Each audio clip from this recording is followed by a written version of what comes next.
Well, we're back. I'd like to say better than ever, but you still see Chris's ugly face and Michael's smiling face on this podcast. So I guess I can't say better than ever, but we are back. We are back in 2026. It's exciting to be back. We've been gone for a few weeks, so we've got some topics certainly to get caught up on. And we got decided to dig down the bag and pull out two of our favorite guests to join us this week. So special thanks to our two guests. Let me introduce them. We've got Mark Batinick. You know him well, former House Republican floor leader, pollster, and a senior fellow for IPI on pension policy. Mark, what's going on? A beautiful gray day outside Illinois. Happy to be here. Yeah, I hear you actually got a vacation for once in your life. It's a little different between Illinois and other places, right? It's a little bit sunnier in most of the United States this time of year, that's for sure. Yeah, we've got a couple topics on today's agenda that are driven by the fact that I got a little time off and maybe had way too much time to think. So we'll see how you guys feel. But we also have with us returning Collin Moseley. He's the director of the Illinois Freedom Caucus. I'm sure you're going to hear from him plenty as we get into the 2026 Springfield session. Moseley, what's up? Well, just want to echo Mark's comments and yours. Good to have a little break, spend time with family. Collin, you and I both have still, under 2-year-old toddlers running around. And so Christmas time, it's a beautiful thing to see it through a father's eyes now. And so thankful for that time. And yeah, back in the saddle, ready to take on the Democrats. And we'll see what else March 17th brings for the Freedom Caucus. So There you go. I mentioned them already. We got Michael, we got Chris. You guys bringing joy or you bringing bah humbug to this episode? Well, Chris is consistently bringing bah humbug. I'll bring the opposite, hopefully. Somebody needs to bring you guys down to earth. Even Collin, even at your crankiest, even at your most pessimistic, you are still sunshine and roses compared to what I've got cooking up on a daily basis. So I'm here to even out the playing field a little bit with some facts and logic, so to speak. All right, so no puppies and sunshine and unicorns from Chris, but we will rely on Michael for that, so we'll be all right. All right, our first topic will be a quick one. This was not supposed to be how this episode was going to look. Over the last few months, as we've been covering the Republican gubernatorial race, we've been tough on these candidates, partially because, well, they need it. We need to go if we're going to beat J.B. Pritzker, and partially because that's the point of this podcast. This podcast was never supposed to be just a rah-rah. It's to help Republicans win in this state, and let's be real, Republicans have not been winning in this state for years. And so if we just came on here and sang kumbaya and gave out free hugs and said everything's great, we'd be lying to you. There are things that need to improve if we're going to win. That is the point of why we are here today. And we talk about things that could be better, talk about things that are good, that we should emulate. That's the point of the podcast. And yet, there's some candidates who've taken it personally. They've, maybe need to build up a little bit of a backbone. And so we decided, you know what, in the new year, let's let the candidates come on and give their thoughts. Bring them on, give them our platform, and say, here, you share your thoughts on all these different topics. Tell us why we're wrong. Tell us why you are the best candidate to take on J.B. Pritzker and lead this Republican Party to victory. Two of the candidates aren't really running races, Heidner and Mendrick. We didn't hear back from them at all. So the only, at the moment, two real candidates are Bailey and Dabrowski. The Bailey team hemmed and hawed and kind of strung us along a bit and then came up with as many excuses as they could and then said they couldn't do it. Dabrowski, to his credit, actually said he could do it today. So we planned on going today, and our rules were whoever accepts, they get the floor. So if just one accepts, they get the floor. So Ted was going to have 60 to 90 minutes to talk to you all about why he's the greatest, and no one else was going to be able to tell him anything about it. But he and his team decided to cancel on us, so we were left scrambling. So first, I want to publicly thank Mark and Collin because we begged them last minute to please make some time on their calendar because we didn't realize suddenly we've got to have an agenda and an episode. So thank you to you two. We wouldn't have an episode without you. And that's why you don't see the governor candidates here. It's a bit frustrating. You know what? I'm not going to rant about it because we're going to talk about the race in a little bit. And frankly, I've reached a point where I just don't care.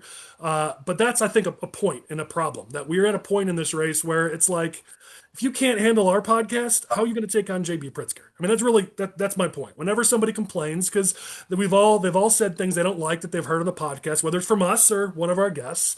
And we're like, if you can't handle that, how are you going to take on a billionaire and defeat him for governor? I mean, this is what I don't understand about our party.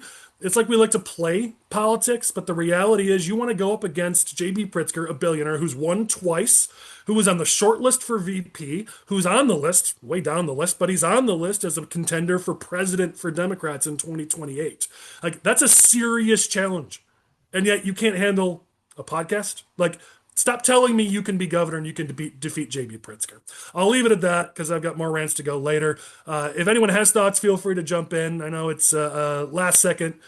Chris, Michael, I know we were looking forward to talking to Ted or any of these other candidates. It would have been nice, and we were asking questions that were different, not your standard boring forum questions, but things that like people like us want to know. Like, I want to make up my mind in this primary. So things that I want to know as an insider. We're the people who have influence throughout the state. You don't just get one vote when you get one of us. You get 50 or 100 or 250 or 1,000. Like, these are the types of people these candidates should be reaching out to. Our podcast only gets 300 or 400 views, but it's the influencers throughout the state. Those are the people you need to reach if you want to start to multiply your impact. I wish they would have taken the opportunity, but whatever. I'm not running their campaign. Yeah, I would echo your sentiments, Colin. And also, I mean, there hasn't been any polling that's public that we've seen, on this race. But from what I'm hearing, talking to people as I'm out and about, at church, the grocery store, wherever, people are undecided and they're trying to figure out, okay, who is the best person to take on J.B. Pritzker? And I think this would have been a good opportunity for them to get that message out. Yeah, I'm sure our resident pollster here, Mark, wants to talk about the Emerson poll that just came out hot off the presses. But we've got the Gov race topic coming up, so we can do that then, even though I appreciate, Michael, you bringing it up. But we got a whole topic on the Gov race and a couple topics, so we can get into the polling then, if that's all right. Yeah, but I did want to talk a little bit about just not so much the polling, but coming on your show. I mean, we're not going to have the money, so we're going to have to win the rooms. We're going to have to be the party of ideas. And this particular podcast and issues like this, I think could have been good for both Ted and Darren for a couple of reasons. One, while Darren has kind of that base of support, I think there's a lot of people that are supporting him because they know his name, but they're looking for somebody else. I up here in the burbs, I hear, and I don't know what you guys are hearing down there. I'd be interested to know. But what you're hearing is that we like Darren, but we don't think he can win, or he doesn't have what's his message this time, what's going to be different. And there's a lot of people up here that like Darren. In fact, I have a friend group that's, they don't live and breathe politics every day. They're not precinct committeemen. They're just regular, average, everyday Republicans. And, what I got from one of them is like, yeah, I like Darren, but I don't think he could win. And that's what you're hearing from PCs and from other people. And I think Darren could have used this as an opportunity to explain what's different to, kind of the base that also then talks to the rank and file voters. And it's certainly an opportunity for Ted, who isn't very well known throughout the state, to show his policy chops, which is supposed to be his thing. Like, he's had a lot of media training. If there's something that Ted should be able to handle, it's something like this. Now, I don't know if it was a scheduling thing, or I don't know if it's something with the press coverage that he got on the press conference that he did 2 days ago now, I believe, which I do believe some of the press coverage was a little bit unfair, and it would have been an opportunity for him to explain what was fair and what was unfair. I don't know if you want to get into that now or when we talk to governor. Yeah, we'll get into that in a second because I get the same thoughts as you do. I agree with you. So yeah, it's unfortunate that they're not on. If I was running for governor, I would have already tried to have done your show and other ones and really worked hard at that lower level, because I don't know what Heidner's doing with his money. I don't know what why he spent all the money to get on the ballot, but it's one of the strangest campaigns for governors I have ever seen in Illinois. Yeah, I want to. Sorry, just one quick clarification. We gave 3 dates too, so I can understand if maybe one date didn't work, but with 3 dates, and you're like, oh well, I don't know, like, okay, now you just don't want to come on, which is fine. You're right, but we're going to talk about it then if you're not willing to come on. I agree with about half of what Mark said, because I think that I've heard Darren say this. Like, people do know who Darren Bailey is now. I think, and maybe I'm too close to the flame, because I do see where Darren is trying to be different this time. I see where he's trying to change his image. I see where he's trying to be sharper. I see where he's trying to hone in on the issues better, I'm not saying it's been perfected, but there's also a budget issue there too. And I even see where, love it or hate it, I understand the Del Mar choice geographically. I understand the philosophy. Whether or not he should. Hey, let me just jump in. I see it too, but we're way inside. No, This is an opportunity for him to continue down that path. So I'm where you are. I think he has changed. And I think Collin, that's the point that I'm making is we have been in Northern Illinois amongst the fairest to, I think you could agree with me, to the Freedom Caucus, to the Darren Baileys of the world. So many people in our circles up here want to just jump down their throats and say how awful they are. We've been pretty fair and balanced. Mean to all the candidates, but pretty fair and balanced. I would not still take my time to do this if that wasn't the case, right? I mean, so this is your chance, and that's what we're hearing from all of our viewers, the people who, because we asked people, should we do this, and we got back universally. They wanted to hear from Darren, and they wanted to hear from Ted. From Darren, it's exactly what Mark said. We know him, but we don't know if he can win. Can you ask him questions? Because at these typical Republican forums, they're powder puff questions. They're not getting the type of questions that people like us want to hear asked. So can you ask him the questions so that we could get to the bottom of, can you actually win? And then with Ted, it's, hey, listen, we like what you have to say, but can you get the message out there? And can you be solid on messaging? And, these are the things that people wanted to hear. And we were going to give these candidates a chance on the podcast. So now if they want to bitch and moan for the next 2 months about our coverage of the races, well, you know what? You had a shot. You had a chance to come on here and set the record straight. Don't whine about it.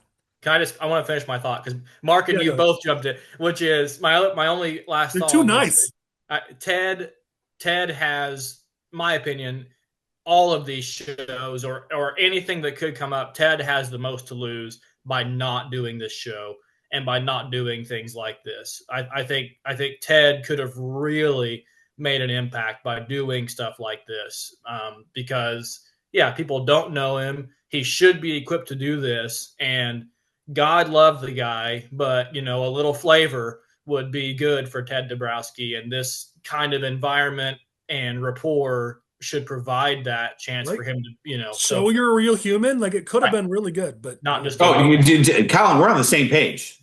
Totally agree. I 1000% agree with everything. He's the one that's behind in the polls. I'm concerned. Well, I'm not concerned. I think Darren's support may be softer than he realizes. And if somebody has a solid person to flip over to, they'll do that. And I'm going to use an analogy of the primary that Pritzker ran against Chris Kennedy. Everybody thought, well, the Kennedy name. He couldn't work a room. You can love him or hate him. JB's great at working a room, and I've seen it personally. And that's what changed everything. So if you're in a forum like this and you can show that you can work a room, you have policy chops and everything else. Hey, that's going to really move people, and it's one of the main reasons why that I hear up in the suburbs why people are jumping on Ted is because they say, Darren has this, had his shot. It's somebody else's shot now, and Ted's the policy guy, which I actually take exception with some of Ted's policy. I don't think is as much of a policy guy as he claims, but that is his shtick. And something that I think he could do well with in a situation like this. All right, well, let me get off the last topic here. That's sort of we got time off and we had time to think topic, and then we'll get into our meaty topics that I know we're all here to talk about. But this is really my topic that I'm here for because I genuinely feel pretty frustrated, whether it's just dealing with our politics lately or just the time I've had the last few weeks to reflect, get a little time with family. I'm in a position where I'm just going to be frank, and maybe some of this is going to get me in trouble, but I don't really care anymore. I'm sick of being in a position where I've got to defend every crazy thing that happens in the Republican Party, every crazy thought that Donald Trump has, like we're invading Greenland, or we're going to go vilify a dead man because he disagreed with our president politically. I'm not okay with that. I'm not okay with troops being sent into American cities. I'm not okay with politically motivated actions that hurt families, like freezing funding for kids and childcare and needy families with food. I'm also not okay with Democrats shutting down the government for leverage. It's on both sides, but I'm not okay with this. And frankly, I'm sick and tired of not being able to speak about it. I'm not okay with gerrymandering, no matter who does it. Like, let's just be real. It's not okay. But saying any of that out loud makes me a RINO. And I'm sick and tired of that because as we've talked about before, I'm not, but our politics have become so tribalistic that you have to defend the leader, our dear leader, no matter what he says, whether he's right or wrong, you must defend him. And you have to attack the other team, no matter what. You can't acknowledge anything good that they say or that they do. We're just so tribalistic in our politics now. And I think it's really hurting our politics. It's really hurting our ability to deliver results for actual humans and to actually get things done.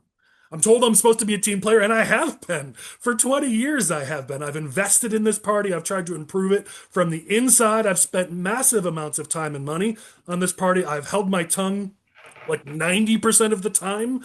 Yeah, I'm human, so some things slip out, but most of the time, I'm able to hold my tongue. Ask my poor wife because I have to vent to her. I've been that team player, but I'm increasingly frustrated about being tied to people who are in this arena, not because they want to make a difference. They're here for ego or ambition or social acceptance or political cover or whatever the reason it is. And I've dealt with this my entire time in politics. I think back to my early days dealing with party leaders who were caught with prostitutes and elected officials who used government credit cards to fund their drug addiction and elected officials who catfished women or scammed donors. Those were the early days. And now, even just now, I'm looking at my inbox. I've got young Republicans praising Hitler. I've got Republican candidates promoting crazy conspiracy theories. We had a candidate for sheriff, which I'm sure will come up in our clowns of the week, who got in a drunken bar fight over New Year's Eve. These are our Republicans, and I'm tied to them because I have the word Republican next to my name. And to be honest, I'm sick and tired of answering for these people. All I want to do is make my community better, make my country better, make my state better. But I'm feeling more and more that this party, this Republican Party, is an impediment to that, not a vehicle, especially in this state. Because it seems like Republicans in this state do not care about winning. It's a hobby, it's a game, it's a social club, it's high school drama, it's countless resources, both time and money, that are dumped down the drain to maintain a structure that's proven incapable of winning, that's not delivering results, and propping up a two-party system that's growing more broken by the day. Don't get me wrong, I'm not saying I'm going to the Democrats because they've got even more problems. They're so extreme. There's no way anyone like me could ever join that party. But I'm looking at both these parties. I'm like, is the two-party system broken? Is it politicians that are broken? Is it our party that's broken? Is it politics? I would love to get back to a day where public service is what matters, where people would actually come into this arena, come into this process looking to make a difference, not looking to further their own ambitions or just get the most likes or get the most views on social media. Our politics has become theater, and our politicians are just little mini social media celebrities. And I don't know. I just feel like there's no home for me anymore in either of these parties, and that's just how I feel. So talk me off the ledge, nudge me off the ledge, or just say this ain't my problem. Let's move on the agenda. But if anyone has thoughts, go for it. That's just me getting way too much time to think over the holidays. Well, there's that saying that's been around for, I don't know when it originated, but it's pretty old that, politics is show business for ugly people. And I think that's still, true today. And I think that it has been exacerbated by the creation of social media that drives a lot of this stuff. I think if you actually, you talk to voters, even you talk to precinct committeemen, like they want a lot of the same things, across the spectrum, right? They want a government that works. They don't want this drama and like fighting 24/7. But the 24/7 news cycle, social media just drives that, to the extreme, and that's what we're seeing. Both parties are, going further and further and becoming more confrontational.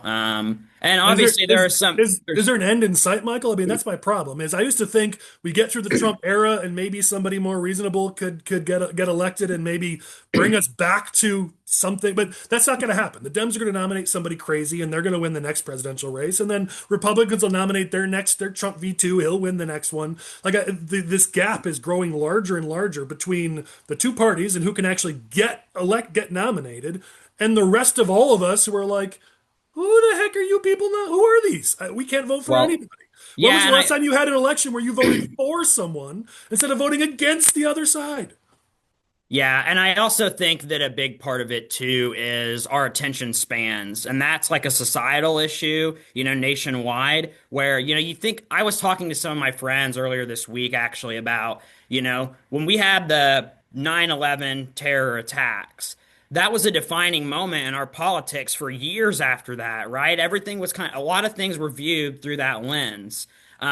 Today, you think back across the last, week, how our politics went from, the capture of Maduro to Tim Walz's issues to now, an ICE agent shot somebody in self-defense, we believe. It's just everything lasts about 2 days and you move on to the next thing. When that happens, there's no accountability for anything on either side. No. Chris has been trying to jump in. Go ahead, Chris, and then we can Yeah, move on I unless think anyone else I wants to think talk. Mike I think Michael's correct that this isn't a new problem. That politics to some degree has always been shaped by, bad people doing bad things and the public having to put up with it. But the issue with the difference between politics back then and politics now is that previously government worked for the people, at least to some degree. Even if you had corruption, even if you had graft, you still had government working for the people, at least to some degree. We have gotten to the point over the course of the last 50 years, exasperated in the last 40, especially in the last 10, where government no longer works for the people. And Or just that led works, up, period. it doesn't work at all. So it leads to Donald Trump coming on the scene and completely blowing up the political process. And you can't blame the American people for going that way. But ever since Trump, it has been the simultaneous process of government still doesn't work because you really can't turn this ship around, and the politics doesn't work to go with it. So if you want to if you want to make a change here, Collin, you would need to turn the entire ship of politics and turn the entire ship of government around in order for the American public to cease their short attention spans, or we would need politicians to stop acting in self-interest or in the advancement of corporate interest or something like that. Can you do that? I don't know. I, for one, have always believed that politics is best served in helping things locally. There's a copyrighted saying, I don't really care, but it's fixed where you live, in the Homer Township Republicans. I've always agreed with it. I think politics is best served to fix where you live. And when you start thinking too big scale, if we start thinking, well, how am I going to save my country? Or even how am I going to save my state? You're not actually accomplishing anything. You have to start small. You have to think, what can I do to make my school district better? What can I do to make my village better? What can I do to make my township better? And if you do those things, you can work your way upward. But if you think too large scale, you're just going to tie yourself into knots. You're going to reach a point where you're not going to like, because you're going to come to the realization that government doesn't matter, politics doesn't matter, because at the end of the day, our government does not work. The thing I wanted to say on this topic, and I think it's different nationally versus in Illinois. The problem that I see in Illinois, and I think probably I would almost bet you that what I'm going to say right now, I'll probably say again the week after the general election, but we'll see what happens. But I think the problem is, to Collin's point about the tribalism. I mean, we seem to continue to have a problem in the Illinois GOP anyway, where we have people that want to try to defy or deny the reality, which is that, I believe anyway, the majority of Illinois Republican voters are people who vote Republican in Illinois. I mean, look at who they've elected in the last several primaries, right? And I think until we can find a way to unite conservatives and non-conservatives in a way that's not necessarily a concession, right? You know what I mean? Like, the point I'm trying to make is this: we have people in our party that think that people like Darren Bailey have no place, and then we have people in our party who think that if you're, a little bit left of that, you have no place in our party. Well, I'm not saying that's true, but what I am saying is we have too many people who believe that the answer to our problem as Republicans in Illinois is to elect Richard Irvin type people, or to, and I don't know, until we stop trying to fit a square peg in a round hole and force hundreds of thousands of Republican primary voters to abandon their principles, I don't see how we have our path forward. And so you can't make someone palatable to these people, to people like, I mean, truthfully, to people like me who are pretty far right conservative voters. I'm never going to vote for Richard Urban. I'm never going to vote for, I mean, XYZ candidate, whatever. But I may vote for somebody who is principled and yet is not necessarily, as principled as me, depending on the issue. So anyway, I know that's a lot of rambling, but the point I'm trying to make is we're trying to fit a square peg in a round hole on a lot of these issues.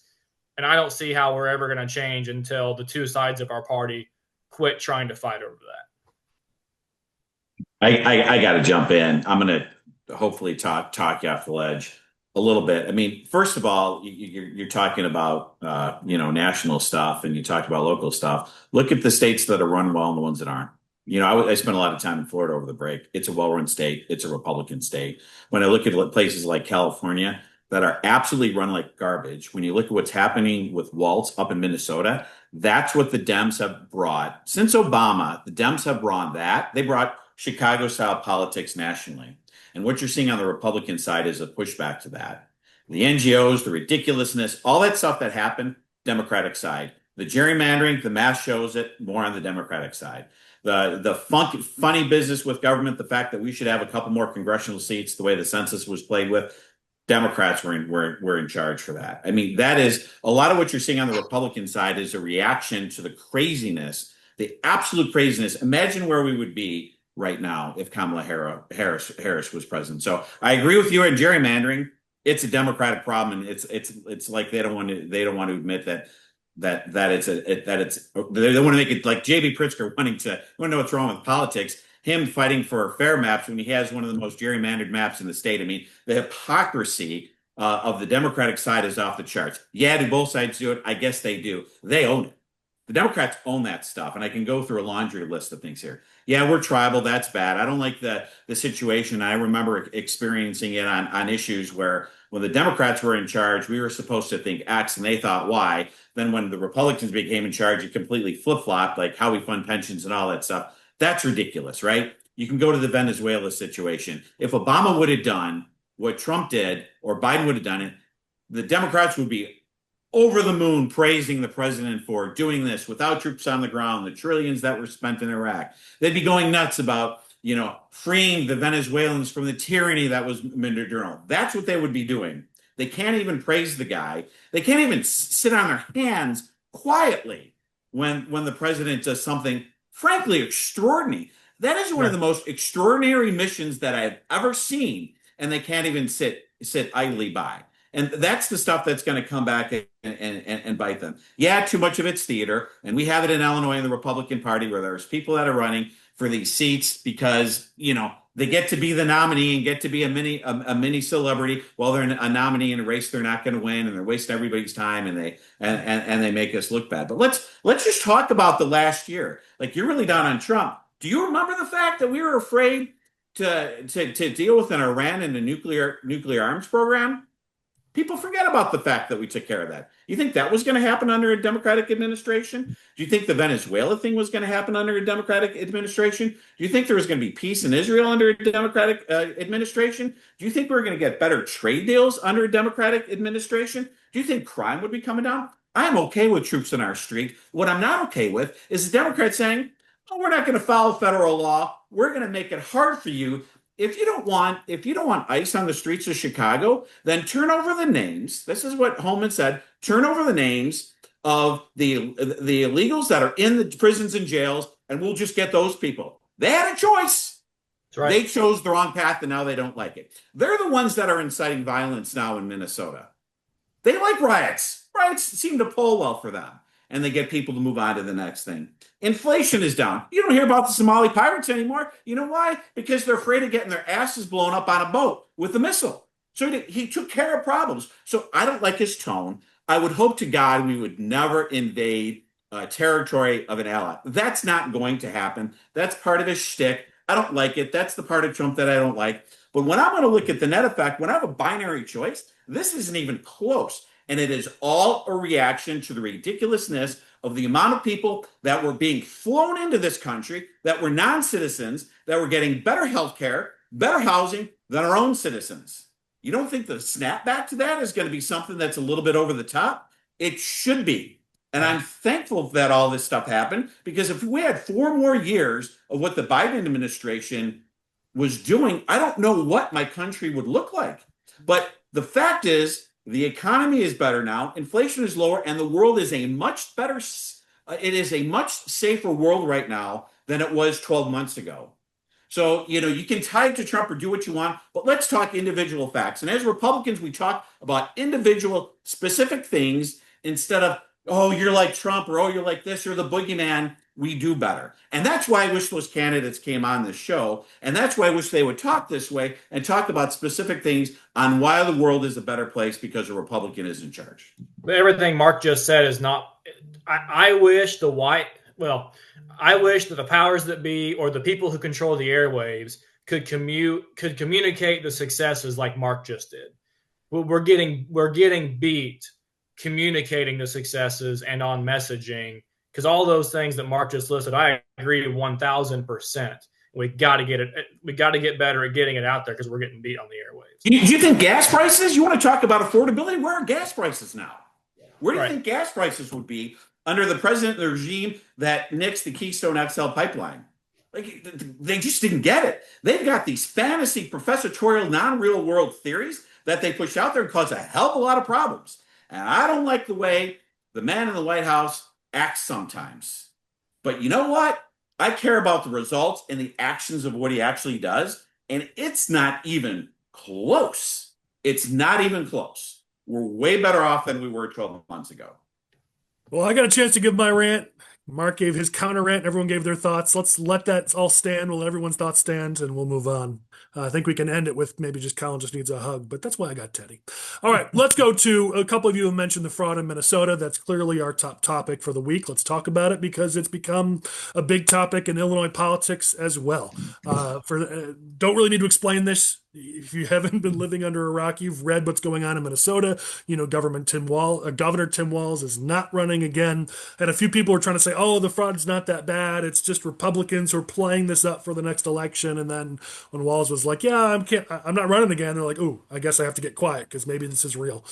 So it's a huge situation in Minnesota. And it's led to more things happening in other blue states. And this is where I wish I could, like I said, live in a world where we could be honest, admit when our side is doing things right, and maybe admit when they're doing things wrong. Because a lot of times our party has the right idea but does things the wrong way. And personally, I believe freezing $10 billion in funds to 5 blue states just loses us the moral high ground on this issue. But I'll let everyone have the chance to give their thoughts. Trump has frozen $1 billion going to Illinois and $10 billion going to 5 blue states for social services, childcare services, because those are the areas, or at least some of the areas, where the fraud in Minnesota was so rampant.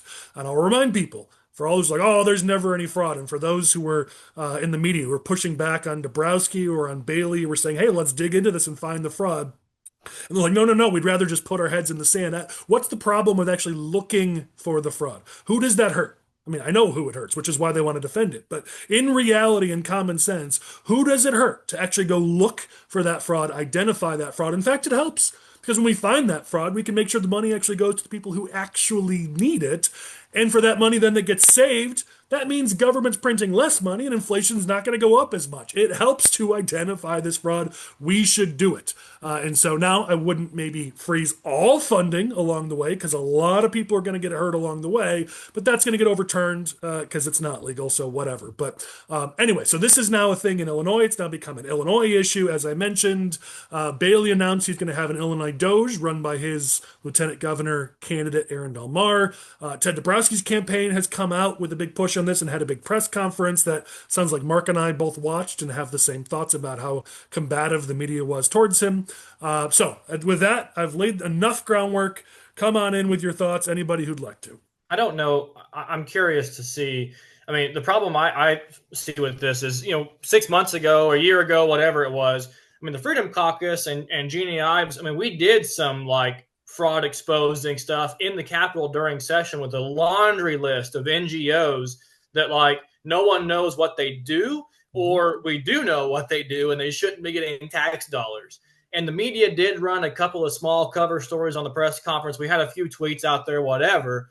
But there seems to be a lack of an appetite, not just from the media, but from other people, to look into this stuff. And what frustrates me about it is, like, I would love for Nick, what's his name, to come to Illinois and do the same thing. And I wonder, do people just think, do they just think Illinois is a lost cause? And so there's like no point in Basically, coming yeah. to do that stuff? Because, man, we could give that guy some work to do for 6 months, a full-time job. You know, we know for a fact that there are these immigration services, NGOs, that all they are is a post office box on a wall of a stone building on some street in Chicago. So the stuff's out there ripe for the picking, and we should do our best to hang it around the neck of people like Pritzker and the Democrats. We're approaching budget time, Springfield, generally speaking. So we should do all we can, I think, to attack this stuff. But with a fairly complicit media who rushes to defend J.B. Pritzker every chance that they get, and with the political reality in Illinois that some of these national figures maybe would come for a price to rattle the cages, but don't think it's worth their time when they can go to a Minnesota or to a Pennsylvania or somewhere else. I don't know. I'd love to get up here, but. And by the way, it's why Trump feels comfortable and why his advisors feel comfortable freezing this funding in 5 blue states that they have written off. So, like, this may hurt. Maybe you guys disagree, but I think this hurts us Republicans in Illinois because we will have to answer for the freezing of funds and who's getting hurt by this. But nationally, Illinois is one of those states where they've written us off. So why not get the good, easy press and say, who cares about Illinois? Just, screw them a little bit more. But we're the ones paying the price. Yeah, it's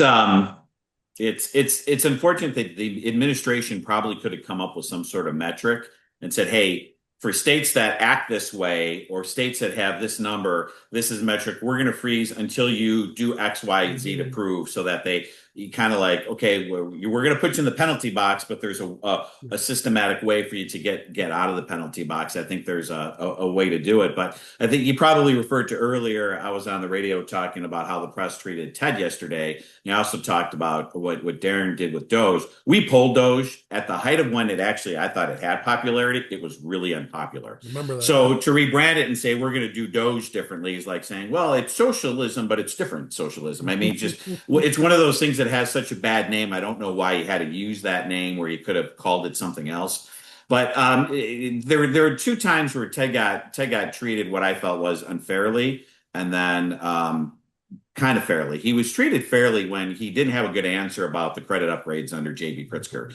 So when Rick Pearson had hit him on that, I think that was a completely fair thing to hit him on. Where I thought was unfair is he wrote an article that he didn't use the word flip-flop, but he said that Ted was contradictory, and he was. And this was the line item that he said. He said childcare costs in Illinois are up 300%, and he used the line that you don't see a mature line item go up 300% without knowing why it's up 300%. And he said, I want to make it clear, I'm not saying that there's fraud. And Pearson jumped on him for that. Yep. He's wrong he should be praised for not saying he's not saying that there's fraud. Sometimes when there's a big increase of spending, there's a lot of reasons, but it's something that you absolutely investigate. That's what an auditor does. That's what a good leader does. They say, hey, let's look at this. Wait, why is this mature line item up 300%? We're going to research. We're going to send people out. We're going to send investigators out. And the analogy that I used on the radio, this is a real thing that happens in real estate. When you get a water bill at a property that goes from $100 a month to $300 a month, it doesn't mean your neighbor's stealing water. Maybe you have a leaky faucet. You need to fix that. Maybe you got new plants and you're watering the new plants and the water bill went up and it was hot that month and you wanted to save the new landscaping that you did. So there was a good reason for it. But you need to know why there's been such a dramatic increase in something like that. So something that the press attacked him on should have been something that said, wait a second, this is actually somebody who's taking a logical approach to this, not jumping to conclusions, not trying to create some big hyperbole and bombastic sort of atmosphere, but he's saying, hey, why are things going up 300%? I want to know why. So I was kind of disappointed that he was treated that way. But it's the first time candidate blues that Ted has by not being able to handle that with a reporter in a more in a way that can relate to a reporter more. Because remember, Ted comes from the accounting budget world, and everybody's not in that world. So when you're a candidate, you can't always talk in budget speak. Mm-hmm. And the idea of a mature line item of a budget is going to go over a lot of people's heads. So you need to bring in ways to explain it to people in an easier way. And I think that's where Ted failed. So. But Mark, wasn't it? There were several times in the last week. One of those times was in that press conference where, like, this is always what every reporter does to everyone who dares say they want to try to reduce spending. It's like, okay, well, where's the first place you're going to cut? Like, that's always the first question. And so it's like, wouldn't you then praise someone who says, okay, let's go do the thing we need to do to find the places we can cut? But they're like, no, give us the line item right now of the place you're going to cut. They do it to trick you and trap you because the moment you say something, then they go, ooh, look, he wants to cut childcare or whatever it might be. It's all a gotcha thing, but it's been happening over and over. And yet, as Ted pointed out on Twitter, he's right. The same day, the Tribune editorial board was like, hey, we need to actually look to see where we can cut the spending and find the fraud. It's like Pearson's, we've been pretty anti-Republican the last couple of years. He clearly just hates Trump. But like this was, a little bit, he must just really, really not like Ted because he seemed to go after Ted a little extra. But this is what they always do to Republicans. Republicans are like, hey, we want to be fiscally responsible. Okay, where will you cut then? It's like, well, hold on a second. Like, Dad, why don't you ask Pritzker that? And this is the mistake that the Democrats have been able to get out there, and I have my line that I push back on it all the time, going back to my days in the State House, and I wish more Republicans can do it. They always talk about the budget's the moral document. You're looking at what you spend. Well, we spend $33,000 a pupil in Chicago public schools, and we're not getting the results. It's not the spend that matters; it's the results that matter. So I'm not going to cut anything. I'm just going to spend less to do more. That's the response you need to do. And there's plenty of easy examples that are just that CPS example is an easy one where Rick Pearson can be like, oh, I get it. So how would you do that? Well, that's what we have. Maybe public school choice or we bring back the scholarship program, whatever it is. There's a lot of scenarios where you could back that up in a way that everybody can understand it. But first time candidate blues. One, Mark, I go at it probably 80% the same way you do. I just put it at people because in our polling, and you may disagree, but in our polling, we haven't seen this big, other than property taxes.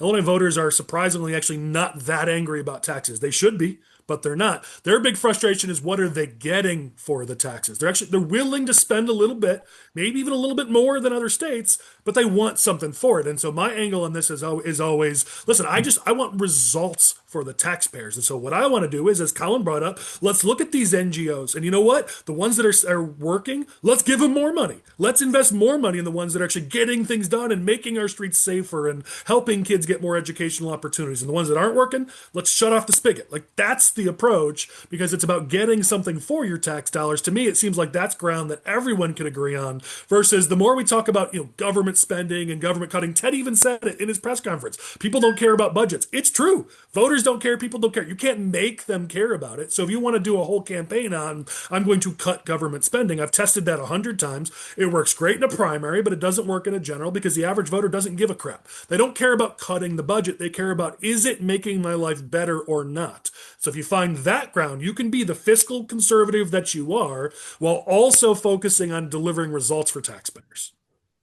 Yeah, I mean the poll you just talked about, I just pulled it up here real quick. They lumped economy, jobs, inflation, taxes. That is the number one issue. And property taxes always polls well for us.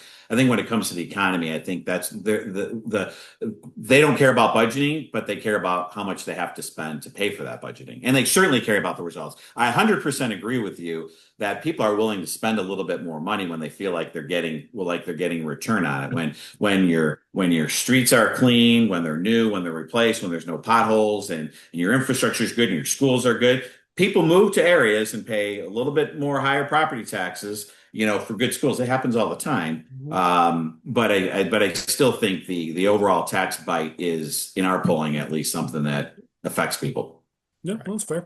I think the thing that you mentioned, and I'd save this for the next topic, but you're good for bringing it up here, but I'll plan on coming back to it in our next topic, was some of the things that Ted could have done better in that interview. But I mean, I don't necessarily blame him. It seemed like Pearson would just had it in for him. But some of the things that drive me crazy that Republicans don't point to.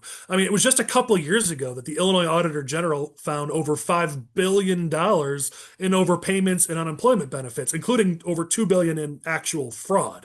Like there's this mentality in blue states. You saw it in Minnesota. We have seen it firsthand in Illinois. It's this mentality where, don't get me wrong, as you listen to this, I'm going to say something nice about the other side. They mean well when they do this. For them, it's get as much money out there as possible and help as many people as possible. And you know what? If there's some fraud along the way, this is what they say. If they needed the money that badly that they had to cheat for it, then maybe they needed it. That is their mentality. You may laugh at that or whatever, but it's not coming from somewhere evil. For those who think the other side is evil, they care. They genuinely care. It's just they don't think about how much money is being wasted and who that hurts along the way. But there's this mentality in blue states, especially states like Illinois, just get the money out there. We saw it during COVID, especially. We don't see it. I mean, the idea is get as much money out of the federal government as we can. There have been bills that have passed to, sneak this little extra tax in here so we could get extra money out of the federal government without thought that that's coming from taxpayers. There was an example just this last week. The CPS Inspector General found a case where the CPS American Indian Education Program was submitting applications that overstated the number of enrolled Native American students so that the district could get more money from the federal government. It's a couple $1 million here, a couple $1 million there, but that's the mentality in Illinois, is get as much money out of the feds as you possibly can, and then give as much money out to people, ideally people in your selected groups and communities. That's the mentality. So this idea that there's not going to be fraud and waste in this budget is absolutely asinine. We saw it with IDES. Illinois has a history of it. So this idea that we shouldn't be looking for more of it is crazy. Yeah. Well, and I think that the lack of the public knows that there's a lack of accountability for a lot of these things. And when there's a lack of accountability, that encourages more fraud. I mean, we saw the headline this week out of Minnesota where there were two people from Pennsylvania that moved to Minnesota to commit fraud, and they were calling it, fraud tourism. If that's happening in Minnesota, that's happening here. Sounds like Madison County, Michael. St. Clair, yeah, for sure. No, I just mean what Madison County is the lawsuit abuse capital of the world of America for many years. I was just dinging you down there. I know you're St. Clair, but I got to ding your region a little bit. I'm saying St. Clair's worse. Judicial hellhole. That's the term I was looking for. Thank you, Batman. Judicial hellhole. I think the other, the point as you talk about what voters care about and what they want to see. Well, when they see a government full of fraud and abuse, then comments like what the Speaker of the House made, whatever it was Tuesday, when Chris Welch said, well, no, we have a revenue problem. And the answer to our revenue problem is more taxes. Well, we cannot allow them to get away with that stuff. Yeah. And so the more things we can point to where people's tax dollars are not having positive results netted, then I think that's really important, because it makes it almost impossible for people like him to make those comments. But right now, there's no accountability, and you're right, Collin. People get this money and it makes them feel good and blah, blah, blah. I know, look at this fancy road and look at this dog park. But yeah, I mean, the Speaker of the House yesterday or Tuesday is on the record saying that, no, we have a revenue issue. I mean, that's how insane and out of touch could you possibly be with a $56 billion budget? Well, and Collin, here's the big thing, that just in the last week, COGFA came out and said that revenues in the first half of the year are over double what they assumed. So you're talking about we have a revenue problem at the same time as we're seeing revenues flowing into state government more than was expected. Right. It's never enough for these Democrats. Right. It's never, ever enough. We just saw Chicago Public Schools. I don't know if you guys noticed this. It's a small amount, but it's real money. CPS had submitted their budget, but they didn't realize, because the KG and the county's done an awful job in many ways, but they hadn't finished all their calculations, and CPS figured out that actually they could have asked for $25 million more. They weren't all the way at their legal limit yet. So they did a special process to make sure they added that extra $25 million on there, because there was more they could get. It is never enough for the Democrats running the state or running Chicago. Chris Welch and others will say it's a revenue problem, but COGFA just said we got lots of revenues coming in, even more than they expected, and they still want more. Can I make one more point, which is, go for it. There's no rules. This isn't I know this is not your news you can use section yet, but one of the things Chris Welch said is his answer to that is the millionaire tax. And I don't know where this is going. They're going to push a constitutional amendment or what they're going to do.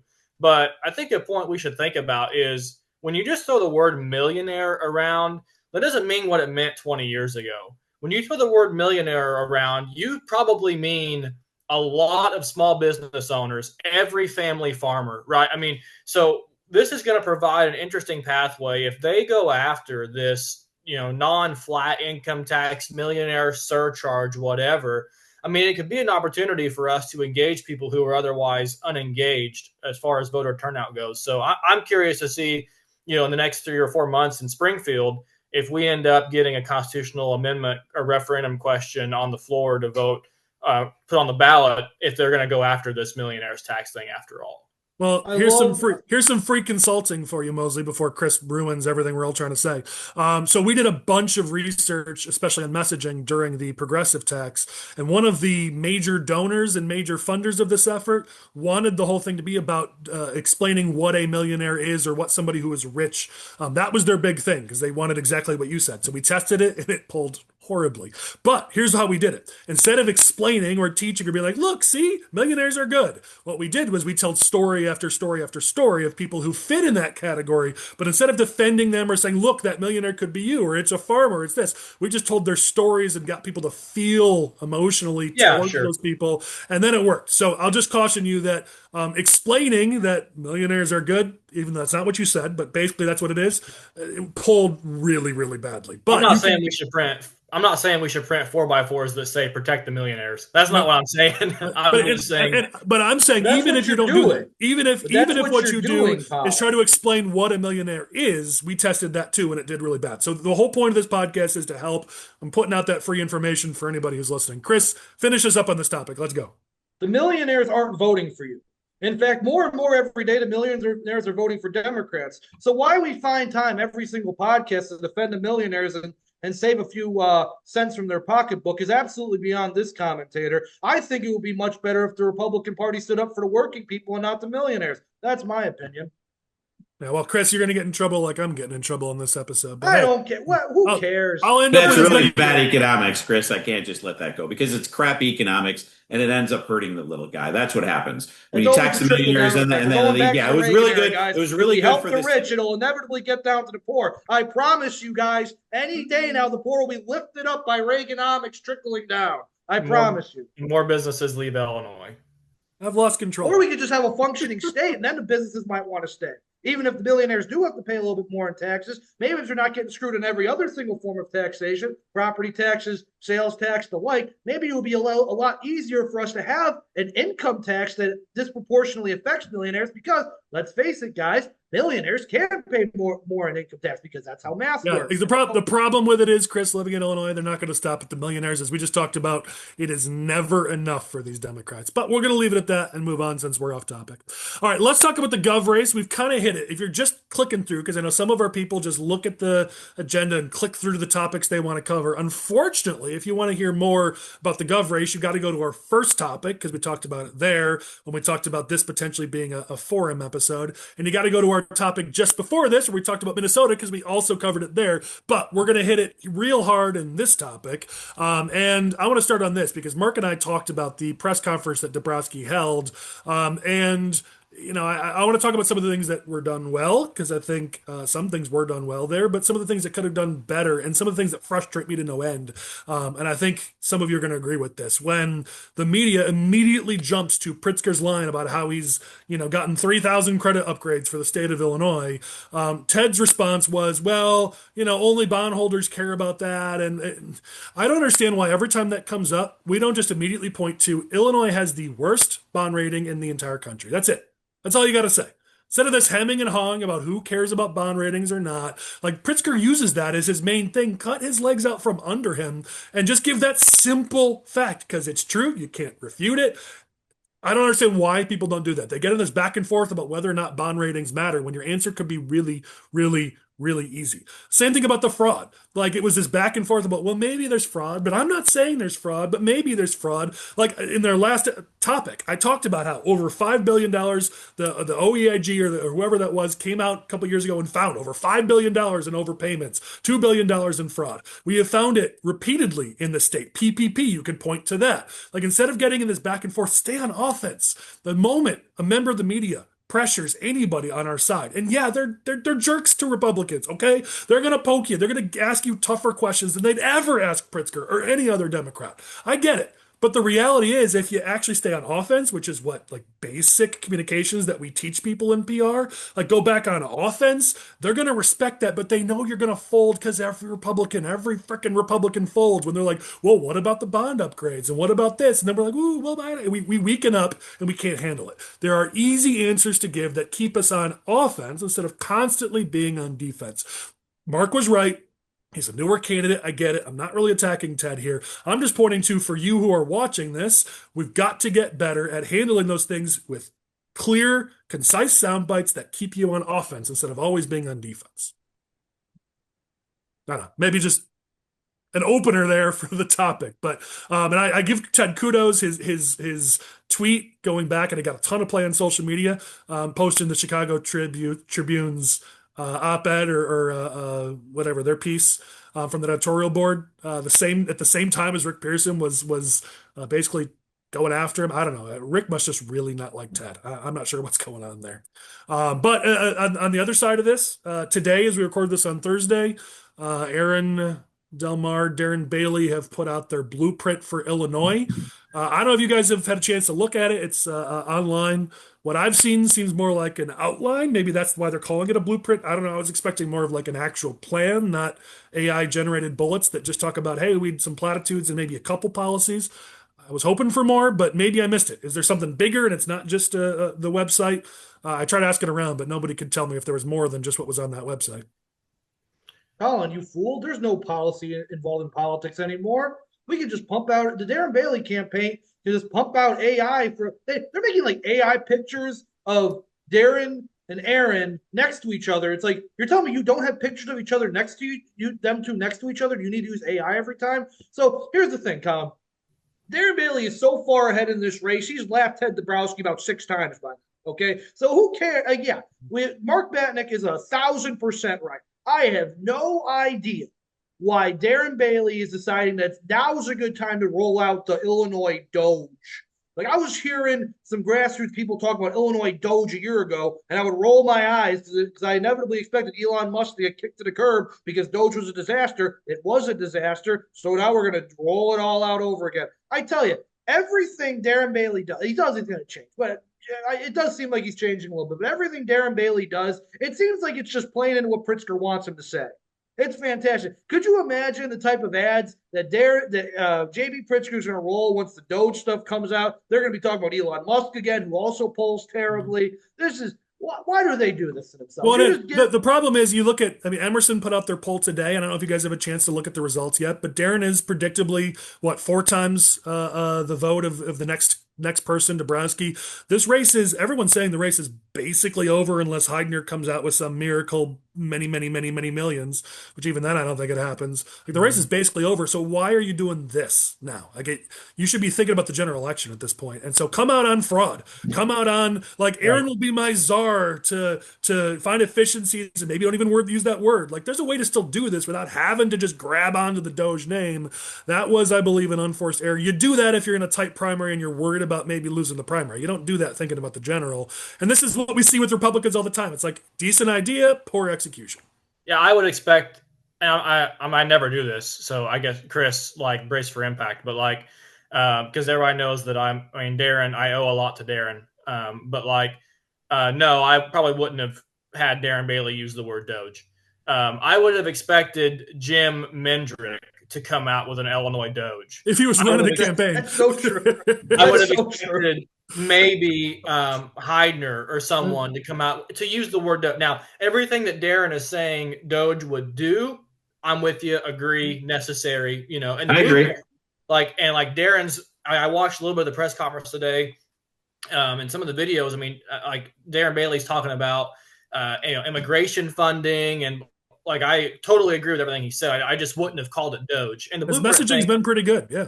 Yeah, and the blueprint thing, okay, great. That's fine to call it that, and I think I haven't put it on the website too much, but yeah, I wouldn't have called it Doge, but everything else I agree with, and I think that was probably an unforced error and something that a lot of people maybe didn't think about. Yeah, okay, past the primary, the word Doge is poison in a general election.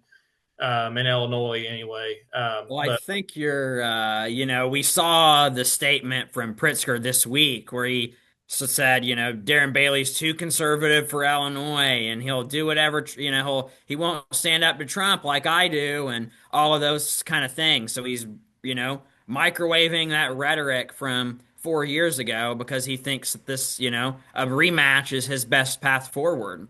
Well, And it's and Michael, it's clearly coordinated because people didn't realize, yes, a press release came out from Pritzker's campaign, but it was almost immediately followed by a press release from the Democratic Party of Illinois. Like, this wasn't just a one-time, hey, let's pop something out. This was pre-planned. It was timed. This is not some little, hey, let's wake up and ding the Republicans in this race. So it's strategic, clearly.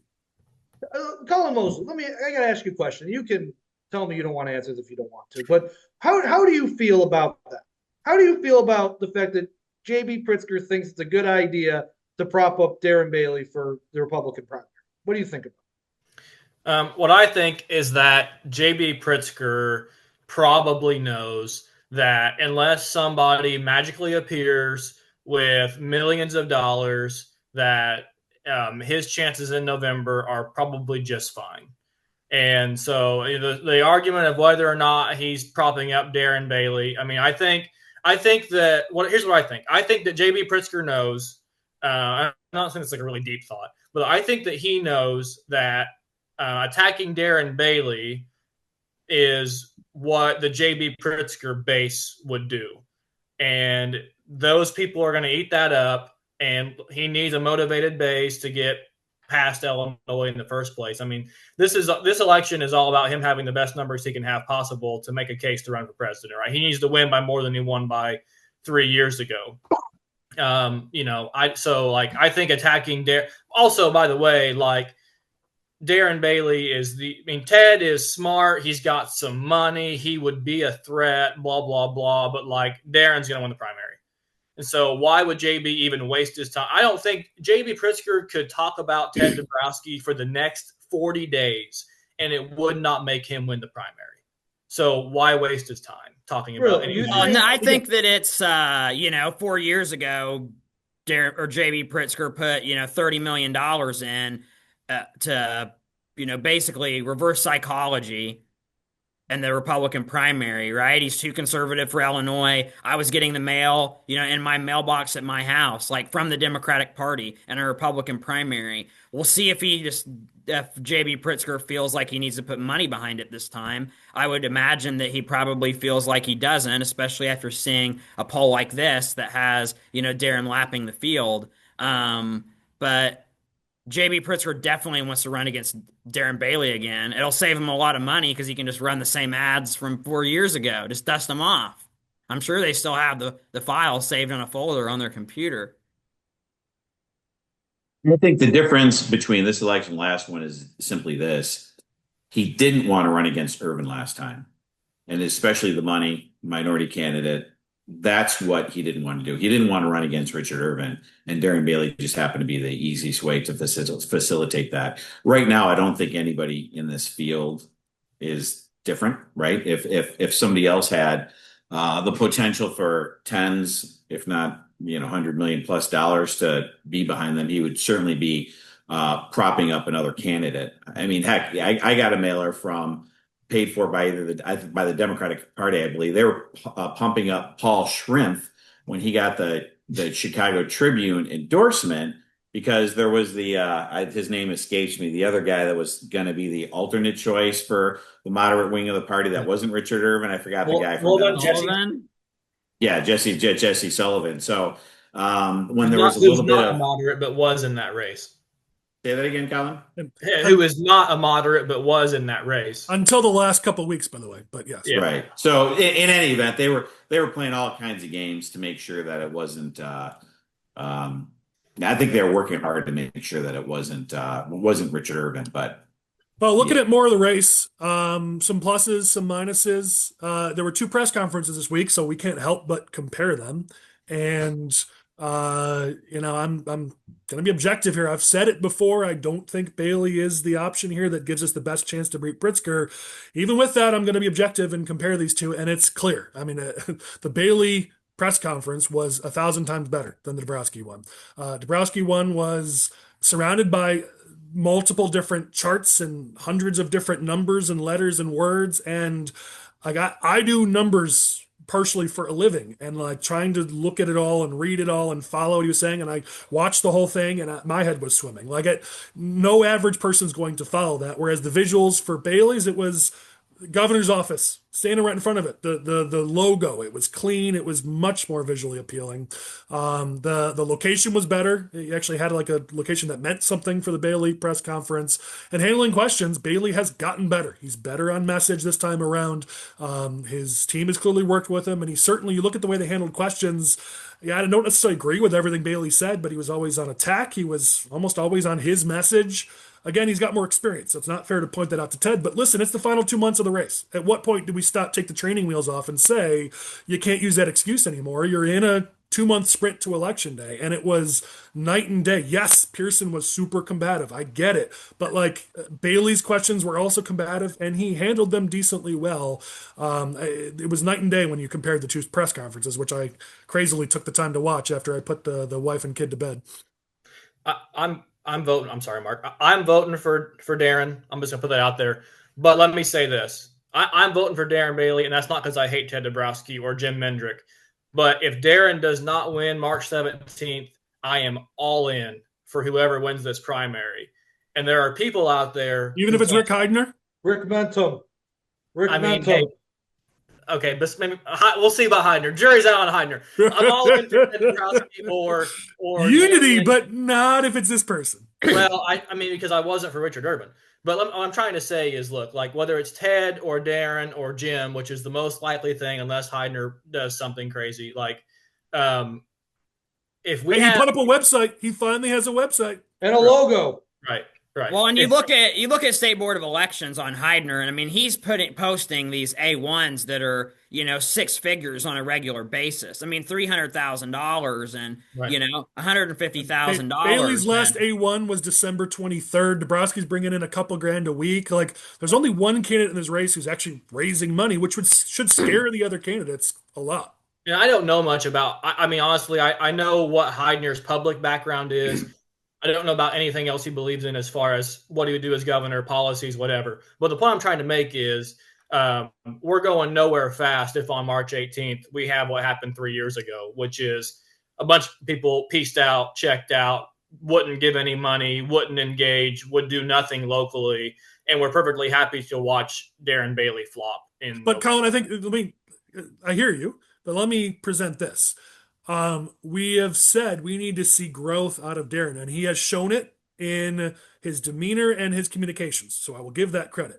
But that was not only places we needed to see growth. We needed to see a candidate who could actually run a campaign that could win. That means raising money, right, which he hasn't done. The last A1, again, was December 23rd. That's over, 2.5 weeks ago. No A1 since then. There's no more excuses. With respect, I understand he went through a tough personal thing, but he's back. He's been back on the trail for a while now. There should be right. A1s. That's a problem. The money just doesn't magically appear the day after the primary because you won the primary. You've got to work for it. If he's not showing he's going to do it now, I'm concerned he's not going to do it in the general. And the second thing is building a campaign team capable of winning. And when you see the mistakes with the using the Doge, you see that they're still out there. The campaign team and his running mate are still out there picking sides in primaries and picking fights with Republicans. It's you haven't learned anything from the past. Are you going to run this unifying professional campaign that can raise money and actually win a race? If you can, I would even be all in. But so far, I have not seen any signs of that. Yes, communications are better. Yes, he's a better presenter, but that's just a piece of what we need to see improvements in. We haven't seen the rest. Well, one of the things that I'm really interested in seeing over the course of the next, 9 weeks is that, Heidner's got all this money in the bank, and what's he going to do with it? Is he going to be sending out an insane amount of mail and up on TV? I mean, if you're looking at these 6-figure A1s, I mean, that's a possibility. And nobody else has even close to that amount of money. Yeah, I mean, I don't remember where I was. I think I might have been talking to Finkston, but talking with somebody about the fact that if Heidner, this is why I said this should scare the other candidates. If Heidner has the money to put out his message, there are, as Moseley brought up, there are things in his past that maybe Republicans aren't going to be super happy about. But if none of the other candidates can put that out, they might be in trouble. This race isn't over just for that one thing. There's one lane at this point that could change this race, and the only way to stop that is if Dabrowski or Mendrick or Bailey starts to actually raise some money. Dabrowski raised it early and has raised almost nothing since. Bailey has raised almost nothing. Mendrick has raised almost nothing. There is a very small opening here for Heidner to come in and basically buy this thing, and none of the other candidates can set the record straight. Well, I think you look at this poll that just came out, that has Darren at 34, 35%. That means 65% of the electorate is either undecided or with somebody else. So there's definitely a path for somebody to kind of come from behind and pull this thing off. But Darren obviously is the front runner at the moment. But a lot of that is due to name ID. Yeah. All it takes is a solid few weeks of TV for Rick Heidner to control the airwaves or at least compete with Raja Krishnamurti.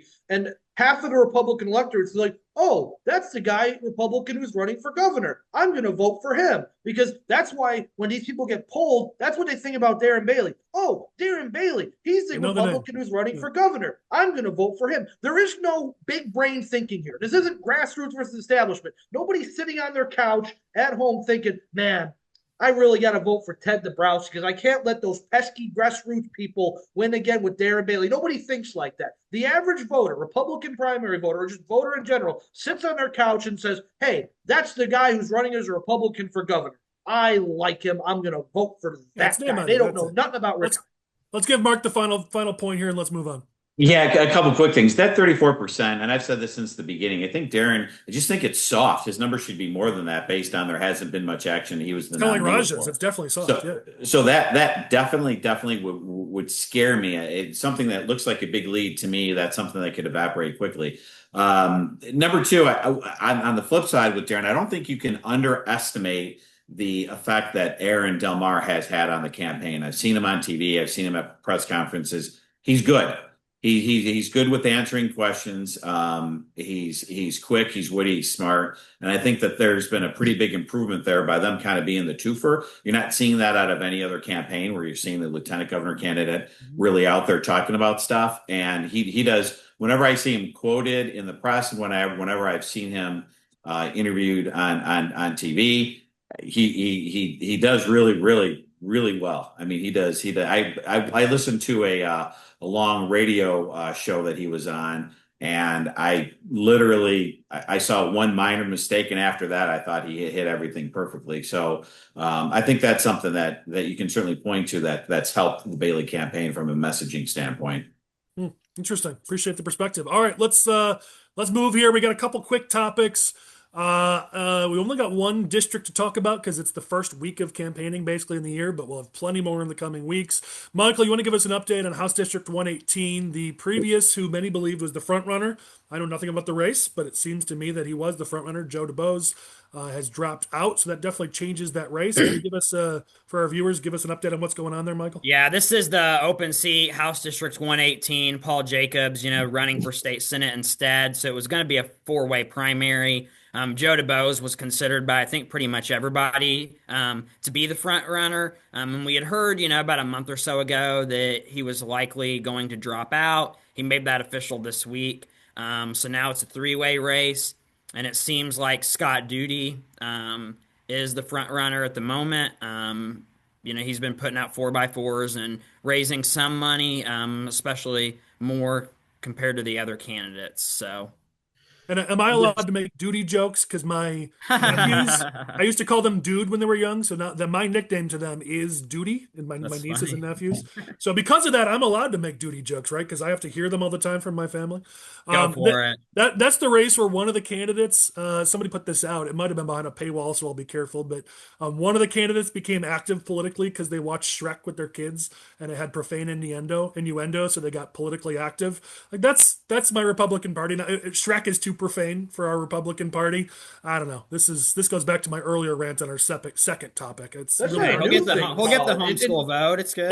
Is it the same? Is Toy Story too profane because they have hidden jokes in there for adults too? Can we grow up a little bit, please? That's the former Republican Party. That's the Republican Party of 20 years ago that clutched their pearls over things like Shrek. The modern Republican Party is much more profane than that. I don't know why you think this is some new thing. No. The new Republican Party is even more libertine when it comes to more things like that. If you want that evangelical, religious conservatism stuff, you got to go back, man. Yeah, I don't. So the person you're talking about so let me back up. No secret, because filings like Freedom Caucus gave Joe Debose $1,000 for his campaign launch because we felt like Joe was committed to the values of the caucus, was a great candidate, had worked with him before. Several members had worked with him before. So yeah, openly, we're hadn't had an endorsement or anything, but gave him $1,000, right? Hopefully we'll get that back. So I hate to see him drop out of the race, but understand he's got stuff going on with his family and also things in Utah where most of his business is. Look, things happen, right?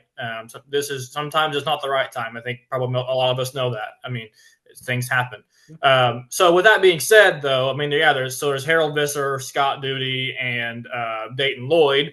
We'll see what happens. The person you're talking about is probably Harold Visser because that sounds like Harold.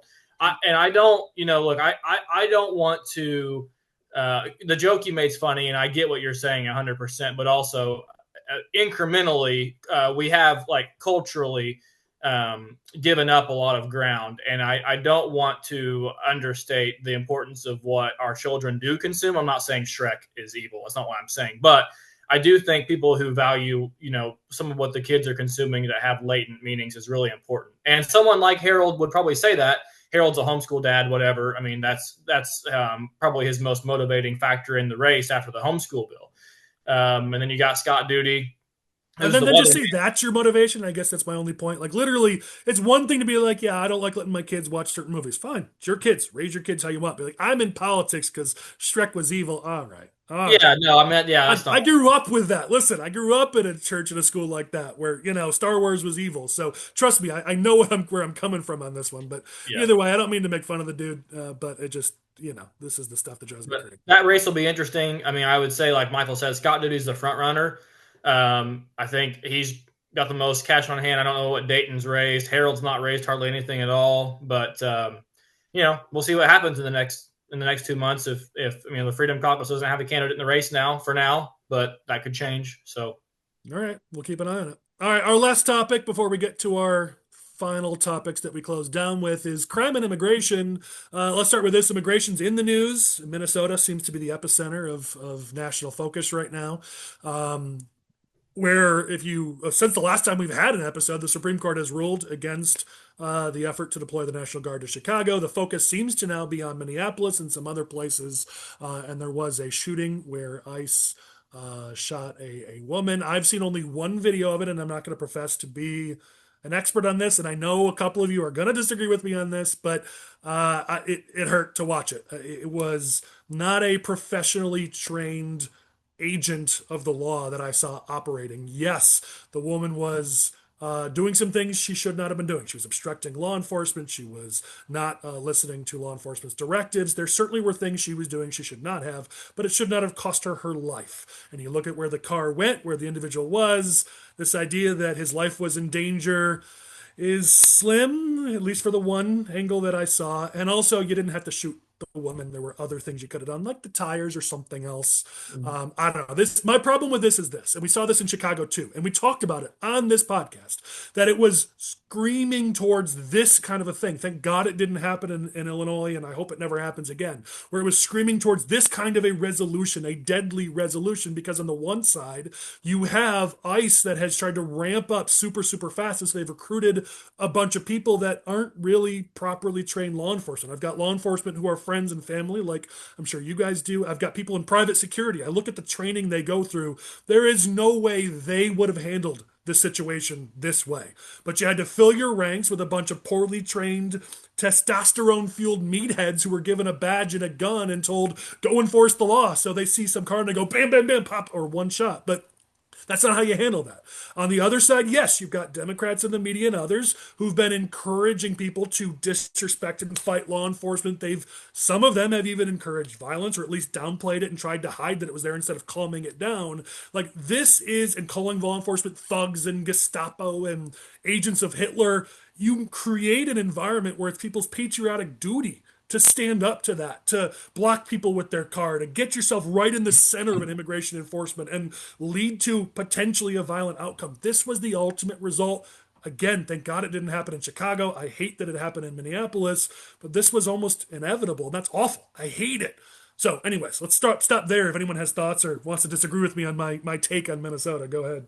I mean, I think that this, like, it needs to be condemned across the board by everybody, like Republicans, Democrats. The media needs to be asking, like, serious questions about this circumstance. That, like, you can't have people traveling across state lines to another state because they know that that ICE is there, and I'm going to drive down the street and block the road and try to stop them from arresting somebody. Like, the Democrats and the media are encouraging people to do this because it's on the nightly news every night. Oh, Sally drove to, Chicago and she was protesting, and they've got puff pieces on, these extreme left groups that are literally training people to go to these locations and do this. Yeah, I mean, you gotta.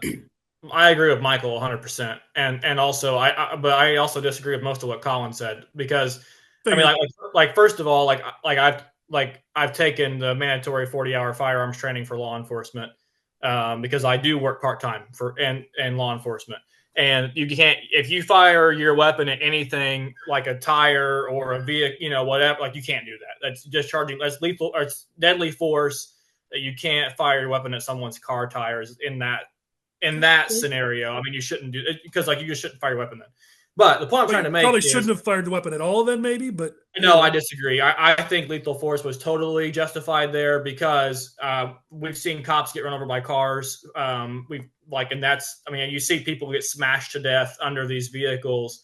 Your bulletproof vest doesn't matter when a 2,000 pound vehicle's laying on top of you.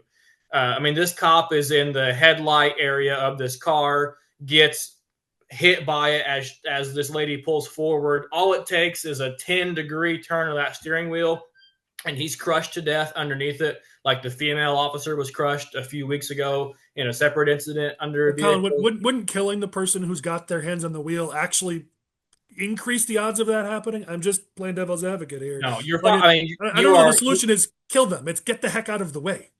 Yes, but and you should move as fast as you possibly can. But again, in this, I'm not interested in defending this crazy woman who was perfectly happy to hit law enforcement with her vehicle.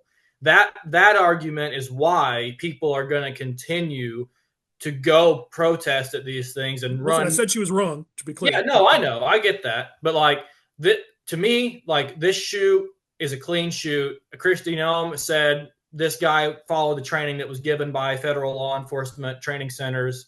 I mean, a vehicle is a deadly weapon. This lady did this on purpose. And look, if it hadn't been a lethal shot, and this is the point too, if it hadn't been a lethal shot and that woman would have crashed her car, she would have been torn out of her car and immediately medical aid would be rendered, because that's what we're trained to do. If I'm working the street and God forbid something happens and I have to shoot somebody, as soon as it's safe to do so, I have to render medical aid. And I hope that happened in this case. Maybe it didn't. But either way, no, I think that A, this was justified, but also B, this shouldn't. But if we could stop this from happening to begin with, that'd be great too. Mark, I know you want to jump in. Go ahead. Yeah. So just from a practical standpoint, if you got the hood of a car next to you, you can't really shoot the tire. And by the way, shooting a tire doesn't slow a person down. I think we don't know what the buildup was to that. She was there blocking things for a while. I probably, if I was in that situation, if there's something the officer could have done, is maybe not stand in front of a car, right? Like you're putting yourself in a situation where maybe could. But yeah, I'm tired. And I'm going to get a little angry here. I'm tired of the Democrats getting away with encouraging riots.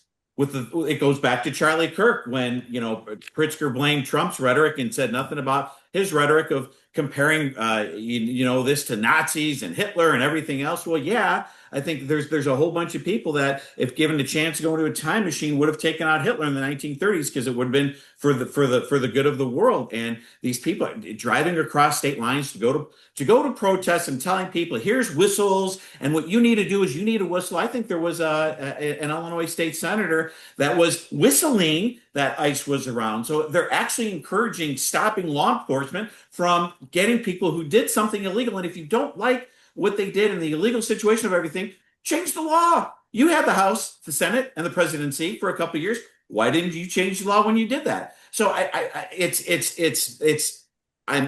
horrible that it happened. And I do think that from the short clip that you see, it does look like maybe the ICE agent had the opportunity to not put himself in harm's way. If there's anything that maybe the agent could have done, but once he is in that position and she kind of accelerates off and things are getting real, you don't know what's going to happen, and you don't want to put yourself in that situation. And damn it, why are politicians encouraging people to go to these dangerous situations? Hey, go with a whistle to where there's police with guns. Try to get in the way. Take your phone and go literally right up to them as they're arresting somebody and shove your phone in their face. Like it again.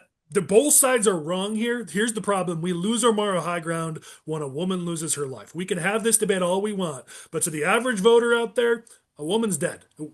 We have lost a significant amount of moral high ground on this issue with the voters. And here's why I want to bring this up.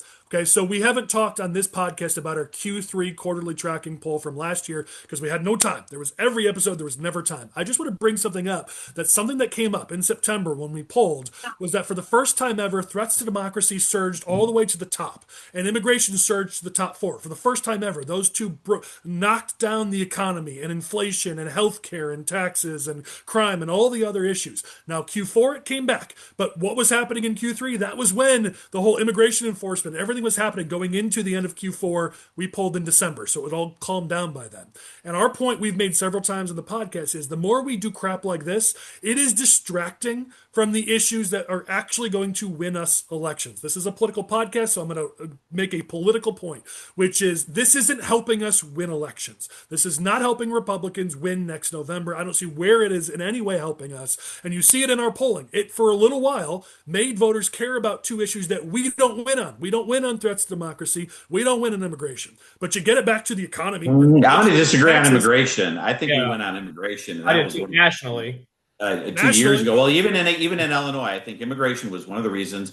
And I live in what is near Naperville, where my business is starting to be a lot like Evanston. And my business partner who's there, who has a lot of those limousine liberal types, even they were saying, wow, maybe this immigration thing was out of control. I'm reading about stuff. I pulled a lot of swing districts, and I've not seen immigration be, especially when you test messaging on it, it's not a driver for Republican wins in suburban districts. I'm not seeing that at all. I'll look back at our polls from 2 years ago, but it was a top issue. Immigration and inflation were two of the top issues 2 years ago. Are we more likely to win on that? Maybe I'll try this because I do very much respect your opinion, Mark. Are we more likely to win on that than we are on economic issues? In Illinois, is that where we could find safe ground? No, and I will say that had Trump done more about just going into the jails and getting the people who are felons and all that. And if the focus was on there, I think it would be a winning issue for us. And then economy as well. I think you are correct in that the shooting certainly didn't help our, which obviously isn't the most important thing that happened, but the shooting that does not help. That situation, I don't think overall helps Republicans. But I do think it's being handled a little bit differently, where I'll be interested to see if you see riots. I know it's the wintertime in Minnesota. Liberals like to riot when the weather's nice and warm. You tend to not see it when things are cold. But I do think that the pushback from the administration matters, and that people are going to be a little less likely to cause riots over this issue because of the pushback from the administration, and because there's certainly a lot of gray. I don't think it's a black and white issue. There's certainly a lot of gray with what happens. So I don't think it's going to be as bad for us. But in general, I agree. I can see that we're better off when we're I always talk about the 80-20 issues, like when we're on the stuff that everybody agrees. I don't think there's a person that disagrees that immigrants that are committing violent crimes over and over again need to be sent back. I don't think, I think 80% of people agree that repeat offenders, your crime is part of this issue, that keep going back to the streets, that we need to change that. And that's probably where we win and where we should be focusing.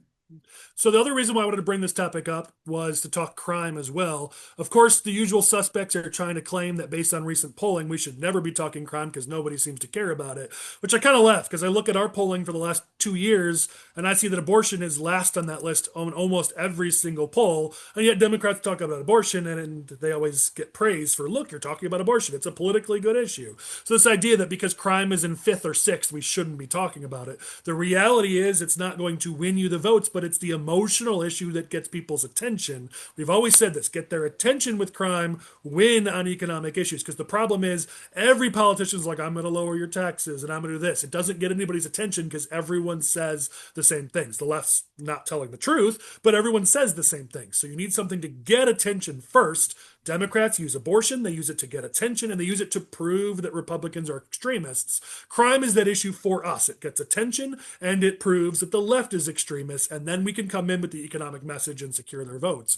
But this idea that this poll that came out from Emerson, that what I think it was 8% think crime is the most important issue, I see it in our polling. In our last quarterly poll, I'm pulling it up right now, in December, we saw crime was, I think, let me get it right, yeah, sixth. Crime was sixth. So yeah, it's not top five, but it gets people's attention. And why? Because of things like what we've seen just in the last week. Yet again, 2 more stabbings on the Red Line platform in Chicago.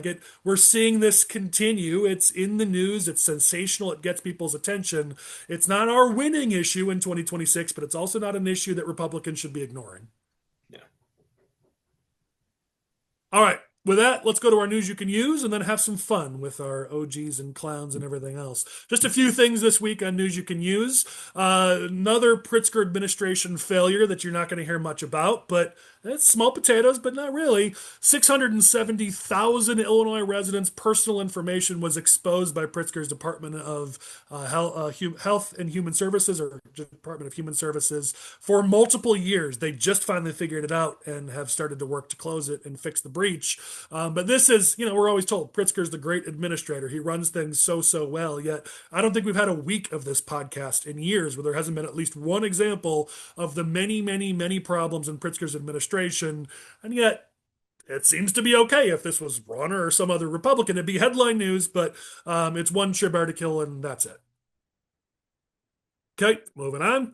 We're going to bring up, no, there's no visual on this one, but we've talked about this a few times. Last, I think April it was, we talked about how Illinois home insurance premiums were rising incredibly fast. I think at that time it was 50% over the course of a few years.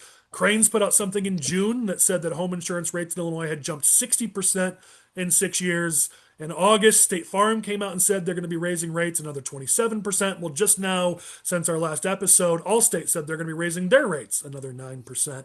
And if you look at that piece from Cranes towards the bottom, the Consumer Federation of America put out a report that said Illinois home insurance premiums rose the most, other than Utah, in the entire country from 2021 to 2024. So, yay, yet another indicator of how things are in Illinois. Pritzker and everyone else, they want to blame somebody else for this, but if stat after stat after stat shows that it's always worst or second worst in Illinois, maybe that's a trend we should be talking about. Yeah, it's another cost of living increase, right? I mean, it's another thing that makes it harder to afford to live here versus somewhere else.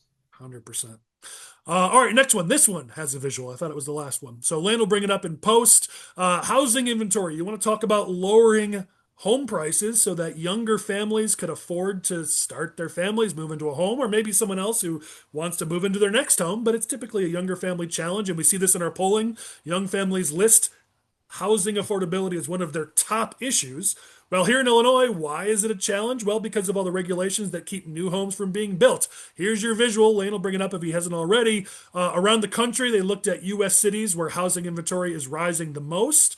And would you look at that? Chicago is literally last. And we hear it all the time. It's just a Midwest thing. People are moving out of the Midwest because of the weather. But look at that. Minneapolis, another blue state, is just above Chicago at 8%, but the rest are all solid. Kansas City's 19%, Indianapolis 19%, Detroit 18%, Memphis 13%, Louisville 37%, Columbus 30%, Cleveland 22. Meanwhile, in Chicago, it's just 6.7. So stop with the excuses. Yet another thing, we talk about the cost of living. If young families can't afford to start their families here, they're going to go elsewhere, and that has a long-term impact that we are constantly feeling in this state when people are not starting their families and their businesses here. Pausing for a breath, and in case anybody has thoughts. All right, to the next one.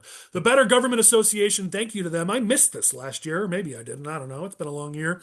But they put out a thing about how in Illinois, the basic level of transparency has been missing for reviewing legislative proceedings online. Being able to search, being able to find it. Apparently, 44 other states provide this level of access for floor and committee proceedings, but of course not Illinois. Here's a tidbit that I thought was hilarious. If you want any of this, you actually have to request it on DVD from the House clerk, and you have to pay a fee in order to get it. Yep. That's where we are in 2026 in Illinois. That's how not transparent our government is if you want to know what's happening in your government, you got to go find a way to go to the House clerk and request a DVD of some proceedings. You can find it. It's time we catch up. Yeah. Let me add on this. The new website I just hate. It is so much harder to navigate than the old one, the old ILGA website. That's number one. And when they revamped the State Board of Elections website, it had kind of the same look, but was worse functionally, especially on your phone. They put, you got a small screen and they added like sidebars. They added sidebars where they made it skinnier down. Both times that they did major revamps of website at the state level, I don't know what they spent. I'm sure it was more than I could have gotten out of there on my own in the marketplace. And both times I felt like the product was worse than what they replaced. It's like Texas Technology in Cook County, same deal. The yoga website sucks. To the requesting the proceeding stuff, I've had to do that. I used to work in that office in college, actually. But it's totally it's clunky. It's weird, and you get this like very 90s looking AV video attachment, and it's still like that because back last year, Leader McCombie shut the Freedom Caucus off of Blue Room Stream, so I had to literally go manually pull those videos. It's a weird, clunky process, and totally antiquated. Jeez. All right, just a couple more here. I'm going to bring up a visual, and I'll bring it up on screen. Turning Point Action put out a map a couple weeks ago that I saw while we were off, and I wanted to share it. The number of Gen Z Republicans as a share of total Republicans by state. And there you go. If you look at it, Illinois has got just over 50,000, one of the worst in the whole country. But if you do the math, if I'm doing my math correctly, it looks like it's the worst in the country. As someone who's better at math can do it. If you look at that visual, feel free to do so. But if it's not the worst, it's one of the worst. And so yet again, another indicator of where we're headed. If we don't have young Republicans in this state, 10, 20, 30, 40 years from now, we're going to feel that. And so it's not just that we're screwing up right now, but we're not even building a foundation to win in the future, which is what drives me so crazy. I could go on another rant, but I won't because we don't have time. So I'll just leave it at that. I think the question that the Republican Party needs to ask themselves is why would a young Generation Z American in the state of Illinois want to be a Republican? What makes the Republican Party appeal? Oh, Collin, answer the question. Do it. We don't have time. It's a fair question. That's the question the Republican Party needs to ask because this Gen Z American struggles to find the answer himself. Yeah, it's a fair question. We can talk about it in the future for sure. Last one here. I think Mark brought this up in his counter rant to my rant, which is it's not talked about often enough, but the inflation rate has begun to go down, and actually it's slowed unexpectedly to 2.7. I always love that. They said, it's going to be awful. Like, actually, it wasn't as awful as we said. Down to 2.7, not good enough, but when you inherit inflation from Biden's administration, it's going to take a little time. We've said that. And so down to 2.7, let's take the win. I love it. We need to continue that downward trend. And by the way, third quarter GDP was up at 4.3%. That's excellent. We've been told you can't even get over 3% anymore. So there are indicators. Now that's Q3 and that's November. Obviously, there's still work to be done. It will go up, it will go down. We'll see that. But if we're going to have any hope of winning in November, we need a strong economy. We need inflation down. And we need costs under control. And we don't have a lot of time to do it. So kudos to those who are actually focused on these issues, especially in Washington. And please, more of you do so, because our entire fate in November is basically on that. All right, with that, we're going to close down with a couple things. The OG and clown of 2025. We don't have to spend a ton of time on this because we're already over our time, but we did promise that we would talk about this. We've had some nominations put in, so let me share some of the nominations that we got from some of you as our audience. We had somebody put in the late Jim Edgar, which certainly we could appreciate that as an OG of the year. We had a number of people put through various Republican elected officials. We don't have time to get to all of them, but the one who got the most was Jed Davis. So congrats, Jed. So we'll say that you're somebody who's in here for being put in. We had some people from Chicago who love our mutual friend Laura Kotelman, and they put her in here, which I think is pretty cool. I love Laura. That's fun. We had there's been a lot of splits in the GOP. So we had people for the OG and clown both give their favorites. So some gave the OG on one side of a split, like the Rock Island fight. We had some people put in for Annie Parshert. And then some people also countered that with some clowns. The fight that we've got and the splits we've got between like DeVore and McCombie, we got some OGs out of that, some clowns out of that. I don't want to touch it with a 10-foot pole, so I'm just going to leave it at that. I think I got most of the OGs we got in here. And then Chris and Michael, I know you guys had some. If you want to put yours in, go ahead real quick. I think, Chris, you had the Pope, right? Come on, let's move. Yeah, I had the Pope for my OG of the year, and my clown of the year was Max Saul. Just Michael, who was your OG? My OG was Charlie Kirk for obvious reasons. And then one of my clowns was good old Joe Severino, off the ballot officially. We got a number for Joe and some of his supporters. Crazy antics. Yeah, and some of his people around him, Cleveland and Rice and some of the others. There were definitely plenty of clowns in that area. We got some from the big Kane County fight back and forth. Dundee Township. We got I don't even know this Pam Carr Hagerman, but she was in here. Kane County GOP has been in a lot of fights, and some of the names were in here. Samantha Steele as a clown, that was a good one. Samantha Steele was in here. Yep. We got the grassroots were put in here. Talking about actually, someone said that they were actually killing the grassroots by eating the roots. They called them lawn grubs, which my words, but hey, we're trying to get some interest in this. I don't know. Anybody have any more? I mean, there were a bunch for JB Pritzker. There were a bunch for Brandon Johnson. I think the automatic winner is probably Brandon Johnson. But if anybody else has thoughts on this, feel free to jump in. Let me. I'm going to be quick because I know we've been going long. My clown of the week and clown of the year is the same, and that's JB Pritzker. And I'm going to tell you why. He's been trying to be the anti-Trump and everything. You look at Venezuela. He had a horrible statement. Criticizing Trump for something he would have been praising Biden for doing the exact same thing. He said that we needed to set aside 5% of everybody's budget because Trump's economy is going to be horrible. It isn't. They have more revenue, like you said earlier, the increase of revenue than what they expected from income taxes. He attacked it on him on foreign policy. It's a safer world than it used to be. He talked about Trump's tariffs as a tax on the working class. You're not seeing it in the numbers. And our federal budget deficit is way too big, but it's smaller because of those tariffs. And it's hopefully over the long term going to reshore jobs.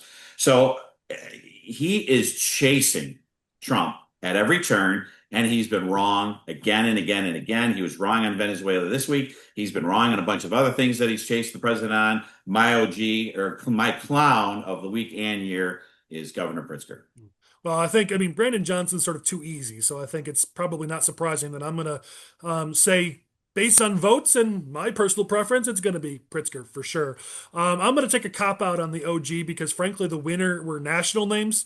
Nobody at the state level got enough to really say there was a winner, and I'm not picking sides between the 4 or 5 who are basically tied with 2 or 3 votes each. So rather than get myself in even more trouble, we're going to skip the OG. Thank you for your nominations. Clown goes to JB Pritzker.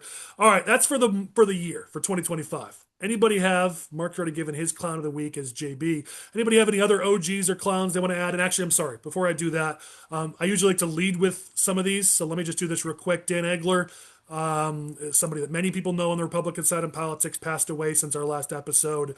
A lot of people feel that loss very, very personally in Illinois Republican politics.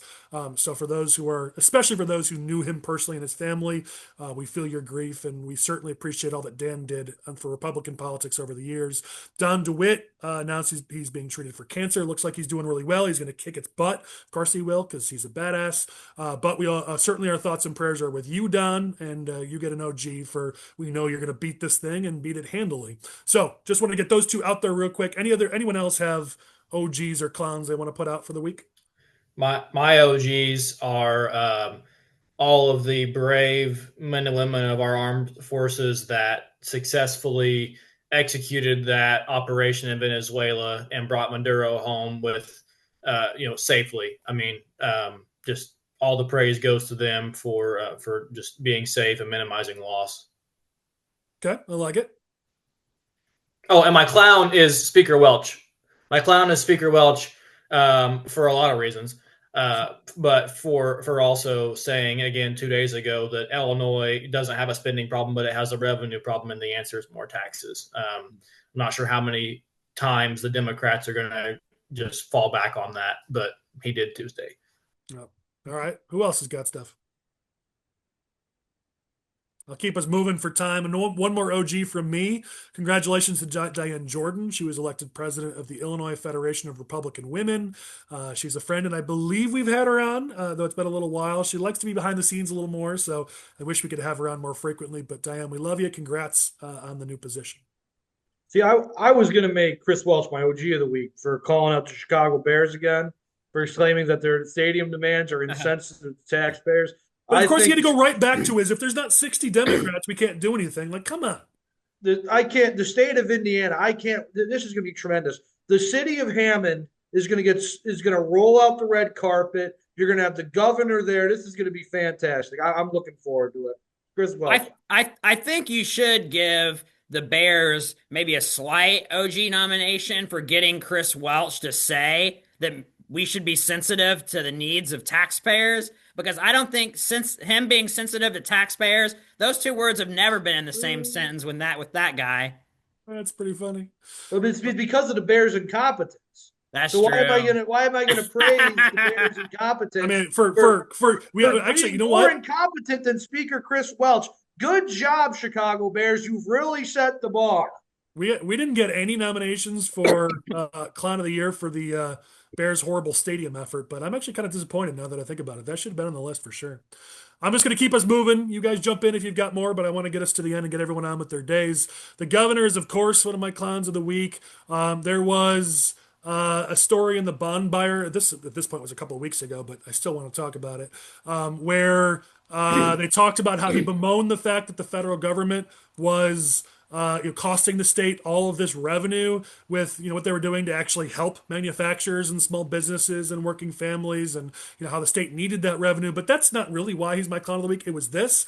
He bemoaned that how they could do something that could hurt our state budget at the same time as he was praising how the state cut the grocery tax that hurt local governments' budgets. With Pritzker, there is no consistency ever. He is the biggest hypocrite I've ever seen in politics. He will say one thing in one moment and turn around and say the exact opposite if he feels like it's politically expedient. And for that reason, he's yet again a clown of the week. All right, keep us moving. Here we go. Lake County Circuit Clerk. If anybody doesn't know, Erin Weinstein, when she was elected, she fired a number of employees who had campaigned for her Republican opponent, Keith Bren, who's a friend and has been on this podcast before. Well, those workers sued. It's been since October of 2017, but they were fired inappropriately, and the circuit clerk has been trying desperately to not have to pay them the $2.5 million verdict that they won, and a federal judge just agreed to preserve that verdict, and she actually finally has to actually pay that money. So there you go, Erin Weinstein, clown of the week. I mentioned it before, DuPage County Sheriff candidate Eddie Moore sparked a New Year's Eve brawl up in Wisconsin that left some security guard injured. He said it was because somebody made a racial comment, and maybe that's true. Obviously, I don't deal with that. But you are running for office. You're running to be sheriff. If somebody making a comment is enough to set you off, then you may not be properly suited for that job. Now, I don't think there's Sean Noonan and him in that race. I don't know either of them. I'm not involved in that race. But this is the kind of thing that's disqualifying if you're running for sheriff. And I'm sick and tired of having to defend Republicans who do crap like this. So Clown of the Week goes to you. It's well deserved. Last one for me. It's joking, but it's fun, but I'm serious a little bit while I joke about it. Mike Quigley announced that he wants to be mayor of Chicago, and in the same breath admits that he's a Packers fan and that this Saturday he's going to be cheering for the Packers against the Bears at Soldier Field. But you want to be mayor of Chicago. Like, that's it. That's it. The race is over. He doesn't deserve any votes. Get out of the race. I'm done with you. Maybe he's going to let the Bears go to Indiana and then give the Packers a deal to come replace them, and we'll have the Chicago Packers and the Gary Bears. Michigan City, Indiana, Chicago Bears. This is great. Mark, we got to get on this campaign. We got to get going on the Quigley train because it has been a very long time since I have seen a candidate guided by divine providence this much. I think to fix the city of Chicago, the only thing that could make it happen would be a Green Bay Packers fan. Mike Quigley, if you are watching, I am available for hire. You call my people will call your people. I am ready to put in the work to make sure you are the next mayor of the city of Chicago. I mean, talk about it does show the guy's got balls. Like a couple days before the Bears playoff game against the Packers, you say that. At minimum, it shows you've got some cojones. That also kind of shows you're maybe not politically smart. I think that's a bunch of foolhardiness. I mean, that's one of the dumbest campaign moves I've ever heard. Can I give two more clowns before we go to the final? Do it fast, topic? Michael. Do it fast. All right.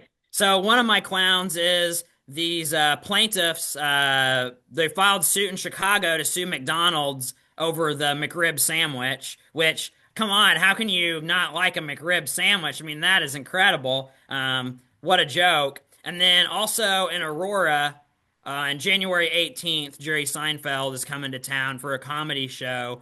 And some far-left extremists and anti-Semites are planning to protest that in hopes of getting the show canceled altogether. And it's like, come on, guys, maybe we should stop with the anti-Semitism for once.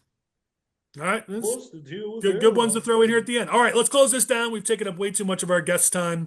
We'll let our team go first, let our guests go last. So, final thoughts for the episode. Chris, go ahead.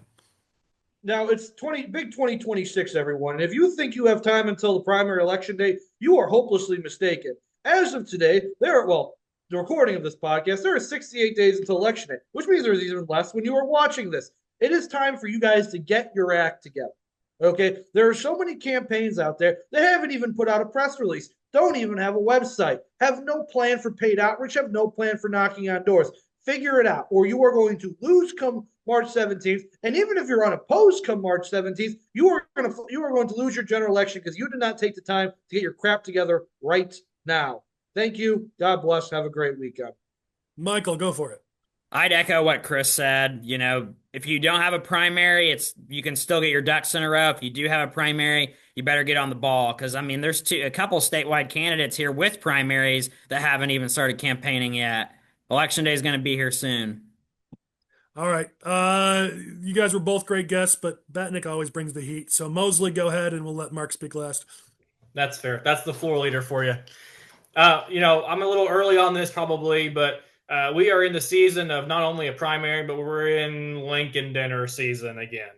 And so my plea to this, to all the counties and all the organizations that are having Lincoln dinners and raising money, go support them, but then let's put that money to good use. Let's spend it. I get so tired of seeing all these crazy full coffers after general elections and all these organizations. Let's put money to good use. Let's elect some Republicans. And so, yeah, good to be on here. And hey, again, primaries coming up pretty quickly. There's going to be some fights. We're going to have opposite views as a party. But let's just remember that at the end of the day, the Democrats are the ones we're looking to beat come March 18th. Thanks, Collin. Mark, your final thoughts. Well, I brought a lot of heat during the segment. I'm going to close with the plug. I wrote a white paper on the bear situation. There is so much misinformation out there. So look forward to getting the straight news. It's about 17, 18 pages. So if you could have that attention span, you'll actually learn the real story behind the Bears Stadium situation, and it's a lot of misinformation out there by press and everybody that needs to be straightened out. Right. And the problem is those details have not been getting out. They're relying on you basically to fix their problems. Where do people go to find that, Mark? Not sure how and where I'm going to release it yet, but I'll make sure I get a copy to you. But Okay. I'll at least Well, my Twitter page, and Okay. we're going to do a series of segment at Illinois Policy Institute. But it's not Illinois Policy ready. The whole document, the Jerry Maguire draft, we'll call it. I wrote it in a day. To go through and sift through, they don't dislike the paper, but I'm going to be doing it on my own with a series of follow-up articles at the Institute. So I'll give you one little tidbit. Most people don't know that the Bears are paying more for a vacant piece of land than when Arlington Heights Stadium was there. And they'd be paying about, if there was no special deal, they'd be paying 25 times more, the highest property tax bill for a stadium I've been able to find in the nation. The highest stadium I found in the nation is SoFi at $8 million. If the Bears don't get a tax break, they'd be paying about $210 million a year for their property tax bill, which just, it shows the ridiculousness of Illinois property taxes, but just shows why a stadium can't happen, and what a $210 million property tax bill is pretty absurd. So there's more in there, and I'll leave you with that. Nice. Well, I'll be looking forward to it. We've talked about the Bears a lot, and while I am very frustrated with this whole Indiana garbage, I've had their back, and I've said this needs to happen, and lawmakers need to step up. I'm not looking for special deals for billionaires, but I am looking for leaders to be leaders. Stop with the press releases and I want to get some good press on this or that. Just sit down and resolve it together. You can figure this out. It's possible. You don't have to give big tax breaks, but you also don't need to just push them out to Indiana. Let's maybe show a little bit of leadership from our leaders for once in this state. But yeah, I know I'm asking for too much. So I actually will be very excited to see what you put out, Mark, and I'll happily promote it on the podcast.